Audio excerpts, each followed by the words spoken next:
Before I get into the meat of today's video, I want to clear a few things up. First of all, suicide is not caused by a demonic spirit.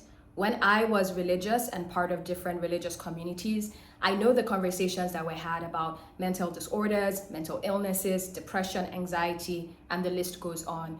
Usually, these things are attributed to demonic spirits or someone being possessed by the devil or someone not praying hard enough or someone not trusting their God, whatever God that they believe in enough. And as a result, they've opened themselves up to demonic spirits, and that's why they're feeling anxious and depressed. This is simply not the case. There are multiple factors that contribute to someone feeling depressed and anxious, including environmental factors, social factors, and even financial factors. Okay, so I just want to clear that up. If you are struggling with your mental health and you're being consistently told that the reason why you're sad or the reason why you're down is that you're not trusting the Holy Spirit enough or you're not praying hard enough, I want you to know that this is simply not true.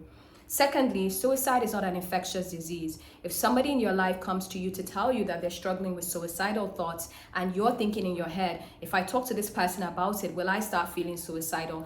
I just want to let you know that you shouldn't think that way because it's not an infectious disease. The person reaching out to you is reaching out to you because they believe that you can point them in the right direction or even let them know that their life is worth living and they do have a hopeful future. Number 3, suicide is a serious public health issue requiring a public health response and awareness, which is part of the reason why I am joining other journalists and other voices to talk about World Suicide Prevention Day.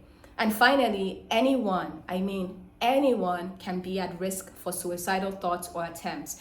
Maybe you've heard somebody in your life say something like, I just gave away like half my closet. I'm not feeling good in my body anymore. I feel like the outfits I have just don't really work for me. So I just like gave it out to anyone that I could find. Or you just find that they're speaking a lot about just the end, that they can't wait to just escape the suffering of this world. Or they say things like, I don't see the point of living. What's the point of working hard? What's the point of doing all of these things if it just means that life is worth nothing, life is meaningless? Pay attention to these things, right? Now, you may hear these things from someone who has a really good job or is in a really nice relationship or married with kids, and you might think to yourself, oh, okay, it doesn't sound that deep. I mean, they have a good job, they're making good money, they travel every year, so what's really the issue? Why are they complaining so much? When in reality, it sounds like they're ideating. It sounds like that they might be at risk for suicide, right? So again, I'm not saying that you should ask them directly, are you thinking about taking your life? No, but you could say, hey, have you considered speaking to a therapist?